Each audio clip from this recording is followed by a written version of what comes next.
Hey guys, Jonty Hikmet here. Welcome to my channel. In today's video, I want to speak all about self-sabotage. I've brought the whiteboard back because there's lots of different things to go over. Very important video. I know I say that every single video, but this one really is the most important. I also know you probably can't read what's on the whiteboard because of the glare of the sun, but I thought it's nature.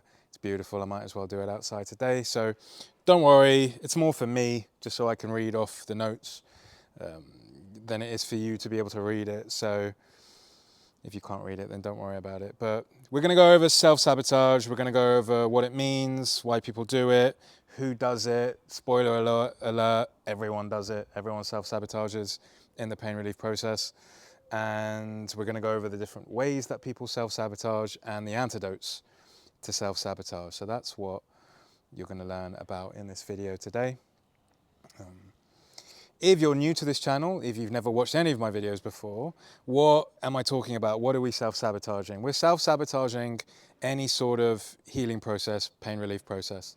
In my method, in my videos, I speak about helping people get lasting relief from chronic pain by enhancing their emotional, mental, physical and spiritual health and balancing out those health components as well. And very often when people partake in that process, they will self-sabotage it in some way.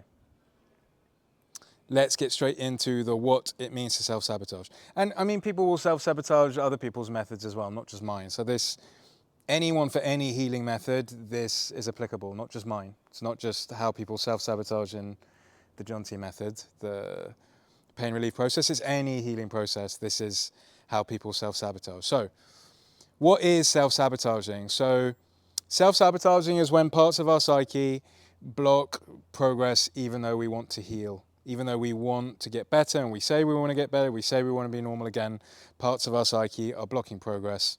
It's not because we're broken or lazy, it's because deep down parts of you think that we're safer where we are. This could be an unconscious thing happening. You could be watching this thinking, I don't think I'm safer where I am, but it could be an unconscious thing happening. Parts of us, which I'll get into in a moment, the why of why we self-sabotage. Parts of us think that we're safer where we are, so we self-sabotage. So let's go into the why right now. So why do we self-sabotage in this process? It's safer in the known. Healing can feel unsafe with all the emotions arising. The psyche knows that the healing process is going to be challenging. It knows that we're going to bring up all these emotions that we decided long ago, even as early as childhood, are unsafe to feel. We can't cry. We need to rescue ourselves from crying. We can't feel anger because mum and dad will be angry if we're angry. So it feels safer to stay in pain. It feels safer to be disharmonious. So then to actually, go through the process. The how of how we self-sabotage, it's going to happen in the next slide, but the main reason why is it feels safer to be in the known. Another big reason, I've only just put two big reasons. Pain will serve as a purpose. It's either an identity that we have, it's either that we like to keep in control, it's either because that's how we feel connected to family members. I mean, I know for me, when I had pain, the way I self-sabotaged was when I was younger.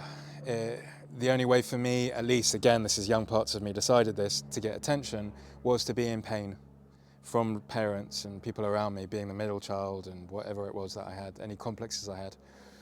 For a lot of people, the only way that they feel connected to those around them is if they stay in pain. I'm only going to get attention and love if I make sure that I'm always sick. So that's a way that pain serves a purpose. Identity, people latch onto the pain identity. It's one of the hows of self-sabotage. But this is another way why people will self-sabotage. Because the identity of having pain connects them to maybe online forums where, yeah, we all have pain and it's terrible. Or I need to stay in pain in order to maintain my identity. Control. Control is one of these things where I have pain, so it means I can only eat certain foods, I can only exercise in this way, I can only have these jobs. It keeps us in a box, keeps us in control. You may be saying, but I don't want to have control, I want to go out of that. But actually, it's too frightening for parts of our psyche to be out of control, so pain keeps us in control. protection. It could be protecting us again from some difficult emotions we don't want to feel. So the why, which again I'm going to get into more when I speak about the different ways that we self-sabotage, it usually has to do with it feels safer for the psyche to stay in pain because it knows beneath the pain there's all this difficult emotion that we need to feel. And it serves a purpose. Pain serves a purpose. Keeps us connected with people around us, keeps us protected, keeps us in control, maintains our identity. So who does this? Who self-sabotages? Everyone does. Everyone in pain does it. I remember long ago when I was more involved in the yoga community, I found out about this phrase called spiritual bypassing, which you may or may not have heard of. I may butcher the exact definition, but essentially it means when someone thinks they're doing healing work because they're doing something like yoga, they're doing the stretches and they've become a vegan, but they're not actually doing it. They're bypassing the actual healing work of going inside and being with difficult emotions and actually healing things. Actually, that's spiritual bypassing. You think because you're doing yoga that you're on the path. Actually, you're just avoiding doing it. And what makes it so hard to identify the fact that you're doing spiritual bypassing is that it feels good to do yoga. You're around a lot of people that, put their hand on their chest when they speak to you. So it's lovely. You're like, I'm healing. Surely I'm healing. So to come to terms with the fact that, no, all of us spiritually bypass. It's difficult to actually do the work of healing. It's difficult to be in the process all the time. If you have pain right now, even if you're doing it, and you're letting yourself be chaotic and you're doing it the best you can and you really want to come out of it, there are parts of you that are self-sabotaging. Everyone's doing it. I long since got lasting relief from my pain, and I still have parts of me that self-sabotage. It's just a reality of the psyche. You're going to see why in a moment when I speak about all the different ways that we self-sabotage. But essentially, if you have pain, you're watching this video, you most likely are self-sabotaging in some way. It's just a matter of identifying all the ways that you may be and what to do about it. So everyone in pain does it. Everyone out of pain does it. Everyone in the world self-sabotages everything in some way. It's a part of the psyche. For some people, it's more prevalent than for other people, but no one is exempt from this. Let's get into the how. Again, excuse the terrible handwriting. You probably can't read anything. Probably just looks like a mess. I'm going to say all the things out loud. So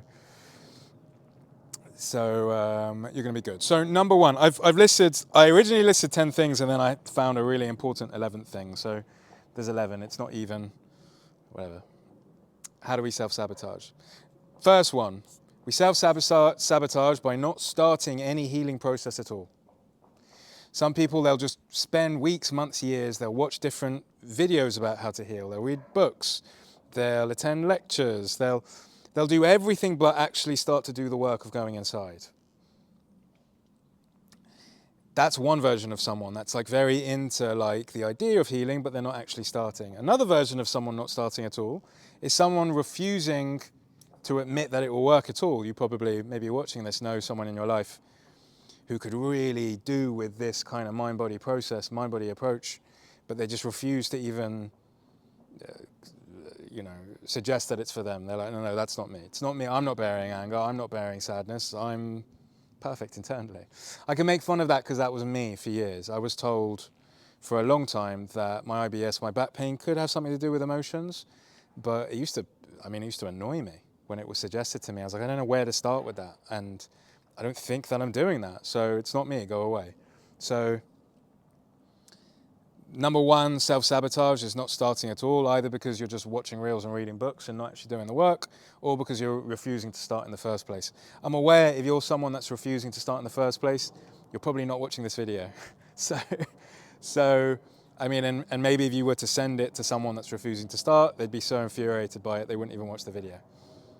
But nonetheless, it's one of the most prevalent ways that people self-sabotage, and again, why are they doing that? It's safer to stay where they are. I mean, there's individual ways why they could be doing that. I know for me, diet and exercise seemed to really be effective for my stomach and back. It felt like, all right, maybe there are some emotional things I need to do, but actually diet is working perfectly fine. It may not be because someone's just completely arrogantly thinking that they're perfectly sorted internally. They're like, I've got myself a nice method. I've got myself the diet and the exercise, and it seems to be working. Yeah, every now and then I have a flare-up, but then I adjust my diet. Then I just go to the chiropractor, they sort me out. So it's not just because their psyche feels like they're safer being in pain, it's because they've got methods that work. Multiple truths can coexist. I think it's important to really understand that this process that I'm teaching is foolproof for a lot of people, but not for everyone.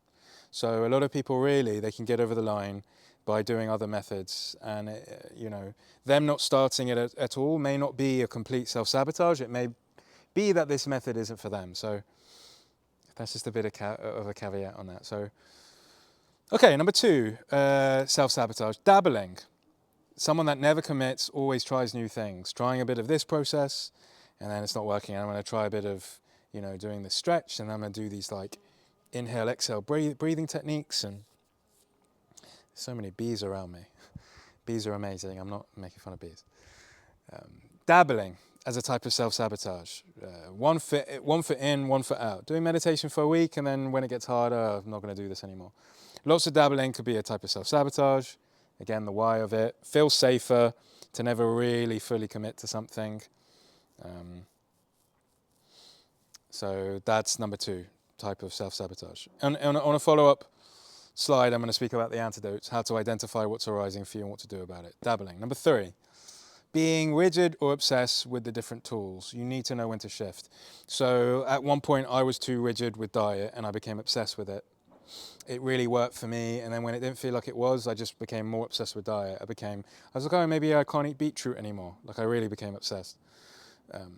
Knowing when you need to maybe include other tools, or maybe when a tool you need to kind of not do it as much that day. You can become obsessed with meditation. I speak about meditation all the time.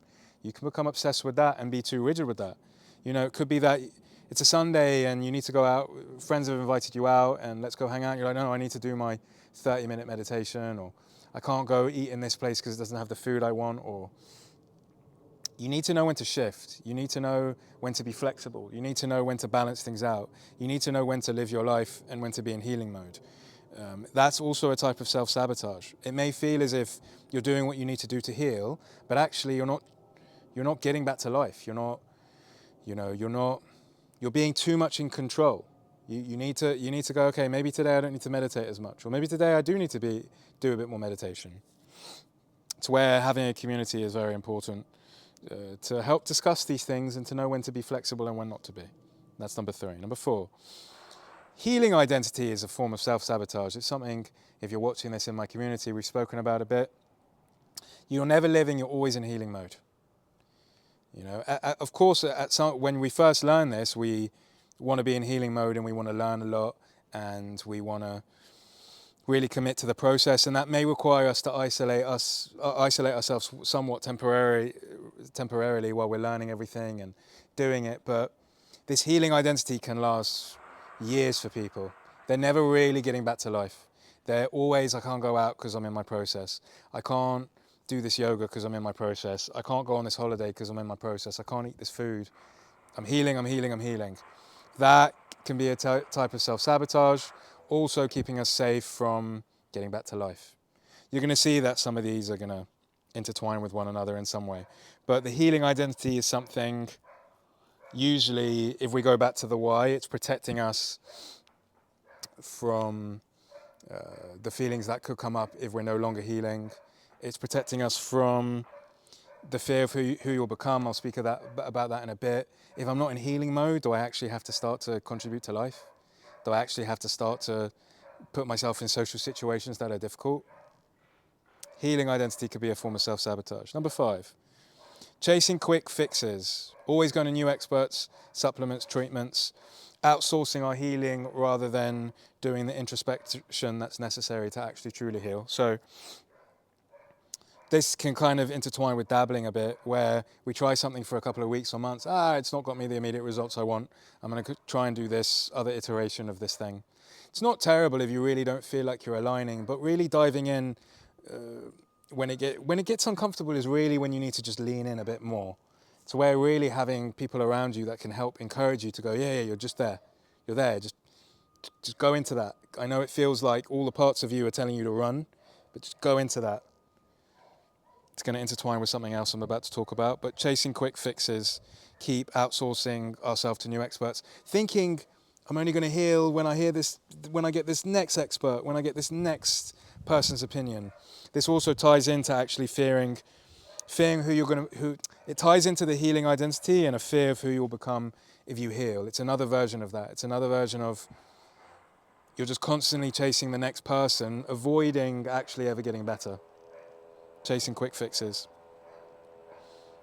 It's also because we've been conditioned to believe that you can take a pill and things can go away. It's not. Anyway, number 6. Avoiding emotional discomfort.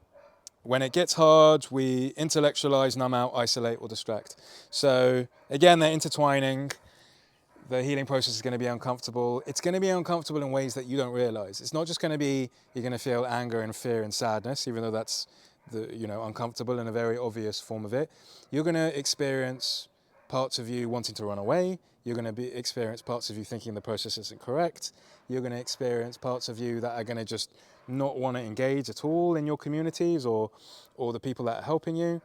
You're going to experience discomfort in a way that's going to convince you, this isn't for me, I need to get the hell out of here. And it can be difficult in that moment to decipher, is this a part of me that I really need to listen to and leave? Or is this actually the sort of discomfort that the process needs me to sit with and to be with?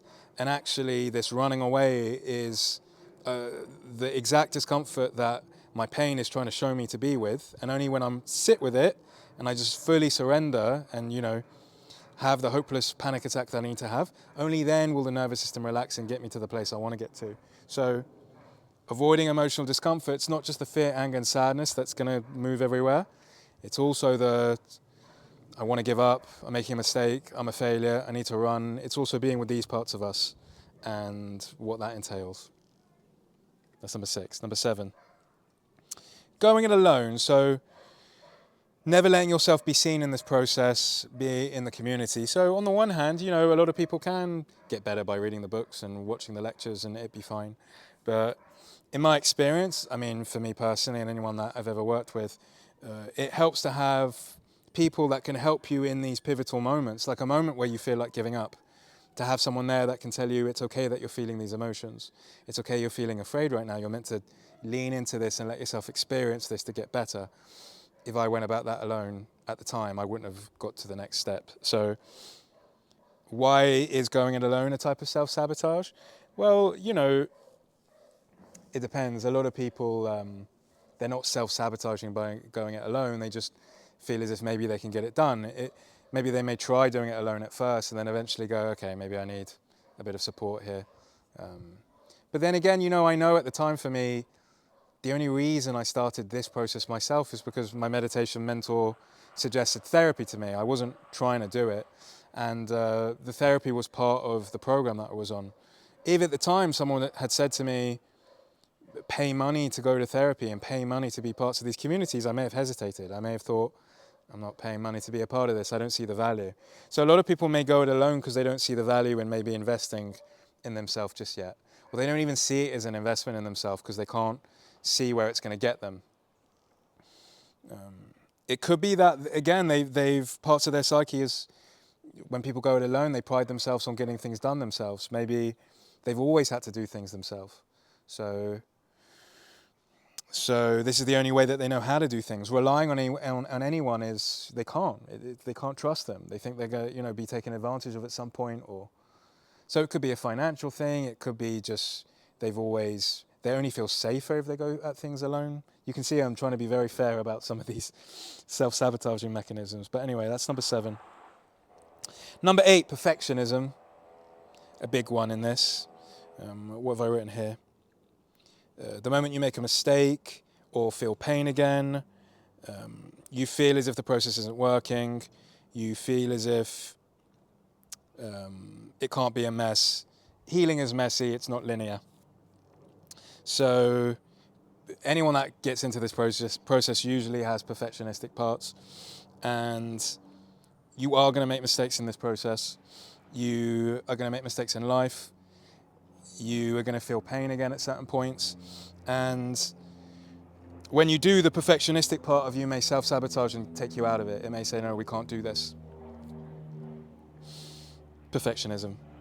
So, number 9, identifying with pain. So again, they overlap somewhat. It's your whole personality. I have pain, I can't go out. I have pain, I can't be with my friends. I have pain, I can't eat this food. I have pain, I can't do all the things that normal people can do. So identifying with pain to the extent that it's like, this is my whole personality, I don't know who I would be without it. The idea of something that I've written, my handwriting's terrible, it becomes disorienting. Having a new pain. The idea of healing, I think, is what I've written there. Who am I without pain is basically what you ask yourself, and you don't have an answer to that. You've not even thought about that. So who am I without this anxiety or this depression? It's too scary to even consider that. And that leads us into number 10. So number 10 really aligns with this. Fear who you will become without pain. So this is a very sneaky one, and you've heard me speak about it a bit already. If I don't have pain, I'll have no more excuses. I'm actually going to have to contribute to life. I'm actually going to have to make friends. I'm actually going to have to be in difficult social situations. I'm going to have to go back to work in some way. I don't know, I'm just suggesting things. There's a fear of who we may become if we're no longer in pain, who we'll have to be. We don't have excuses anymore. We're going to go and have to have the conversations we're putting off. That's number 10. Obviously, there could be a lot more in that, in any of them. And number 11, the one I added that doesn't make this a nice list of 10 anymore. You can see planning parts of me. Putting others first. That's, a very prevalent type of self-sabotage. A lot of healers do that. A lot of people that find themselves helping other people, like I do, they stop going to therapy or they stop their own healing and they end up burning out. They end up struggling because they're rescuing other people. Some people won't start the process in the first place at all because they're putting others first.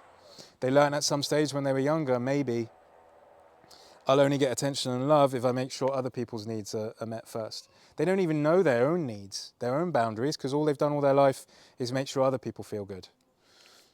Putting others first is a type of self-sabotage. So that's the how. Rewind it if you need to go over it again. Let's go over the antidotes quickly. I'm aware this video is pretty long. It's 5 parts to the antidotes. Again, they all intertwine and the handwriting's terrible, so let me go over it. The first step is acknowledging which of those things you're doing, and you could be doing a couple of them. So, and really recognizing that it's not your fault. We all self-sabotage. It's a part of us. Just like we're all going to feel sad, we're all going to feel shame, we're all going to feel disappointment. For different reasons, we all have different stories in our lives, but we're all going to feel these emotions to a certain degree. It's not your fault that you're experiencing this, okay? You're not lazy, you're not broken, we all do it, you're not alone, okay? First step is to acknowledge it. And what I'll often tell people in my community is with emotions, we're learning how to acknowledge and allow what's here. And the acknowledging stage is a very, very hard stage. It's arguably the most difficult stage because we think we are these parts of our psyche. We don't realize that we can take a step back and watch them and see them for what they are. So go back in the video and just really be honest with yourself about the extent to which you're doing any one of those 11 or more of the 11. Acknowledge. That's the first part of the antidote. Next part of the antidote is to expect discomfort. When you acknowledge what's arising for you, a type of self-sabotage, realize that these things will always show up when we try to do something new. So whenever we're trying to change something in our life, like we're trying to heal, self-sabotage will come up in some way, and it will bring with it fear. Fear always shows up when we try to do something new. So expect yourself to experience fear in this process, and for it not to be the fact that you're doing anything wrong. It's not a sign that you're doing something wrong. As well as fear, anger, grief, loss of the old identity, depression, loneliness, hopelessness, all kinds of difficult emotions are going to show up in this process. And the reason they're going to show up is because your self-sabotage parts are going to be clawing at the old identity. They're going to say, we can't do this new thing, it's dangerous. And they're going to feel a bit depressed, a bit lonely, and a bit hopeless. It's not a sign that you're doing anything wrong. This is actually the process to healing. You're meant to experience these emotions. So expect discomfort. That's part of the antidotes. Number 3, set expectations. Some patterns take time to sit with, acclimatize to new energy, and acclimatizing to new energy being allowed in the body. This is not an overnight process. So when we're moving past certain self-sabotage mechanisms, like, you know, getting back to normal life and just deciding I'm not going to be in healing mode anymore, I'm just going to do things as normal. Sometimes that takes a while to be with some of the emotions it's going to bring you. It's going to maybe make you feel lonely or angry or lost. Sometimes you're going to have to sit and meditate and journal with these things for a while. So setting expectations that it's not like one meditation, you know, squeeze out the self-sabotaging part of you and then you're good. I mean, maybe for some people it can. Expect that it's going to take some days or weeks or months. That's why being in a community really helps. Number 4, antidote. Try to get back to life immediately. Try that normal that you've decided that you want to be in like however many weeks or months. Try to do it immediately. So that future that you've envisioned, immediately start to try to do it. Go out with friends, eat the foods you want to do, move. Notice how it feels going in that direction and feel those feelings, then try again. You're going to try and go out and do these things and you're going to notice all parts of you are going to be terrified. You're going to try and not have the healing identity and get back to normal life, and you're going to notice this wave of emotion. Then go back home and sit with those emotions. Only by starting to actually take the courageous steps of moving immediately in the direction you want to move in, will you feel the feelings you need to feel, sit with those feelings for a while, continue to move in that direction. That will eventually get you acclimatizing to the new life. You're not going to just wake up in the new life one day. You're going to have to actually take some steps out the door and do the things that you'd always hoped that you want to do. Again, if you take a step out the door and then immediately go, you know, I can't do that, and come back in again, that's fine. Then that's where you're at. You're at one foot out the door and this is too scary. Sit with the emotions, you know, let them be in the body, and then next day try and do it again. Maybe it's 2 steps the next day and then come back again. Try to get back to life and see what happens as you do so. The emotions that arise for you in doing so are meant to be here. It's not, if you feel really depressed after trying to get back to life, you're meant to experience those emotions. I know it's difficult to hear this, but it's not a sign that you've done something wrong. It's maybe a part of you that needs to come up and you need to learn to sit with in order to get back to life. And only by trying to get back to life will you notice these emotions. I said that in lots of different ways. Finally, use community. Be around people who get what you're going through, who can reflect back the progress that you've made and can help you in the challenging moments. And you can connect with others on the same path. Maybe you're watching this in my community already, so you've already been helped during these pivotal moments, or maybe you're watching this on YouTube. If you are watching this on YouTube, you can join my community by clicking the link below in the bio. And there I help with some of these self-sabotaging things that come up. I help show you that you're making progress. I help when a lot of people, they'll at some point write some sort of hopeless, I can't do this failure post, and I'll help show them that that's okay, that this is here and it's meant to be here and it's not a sign that you're doing anything wrong. So that's the video. Self-sabotage, very important video. Everyone is doing it to a certain extent. You need to acknowledge the parts of you that are doing it. Expect it's going to be uncomfortable. Set expectations about moving through the emotions. Try to get back to life. Use community so that you know which way to go. Rewind the video to look back over all the different ways to self-sabotage. I may have missed some things out. If I have, please write them in the comments below. Otherwise, thanks for watching. Hopefully, speak to you soon.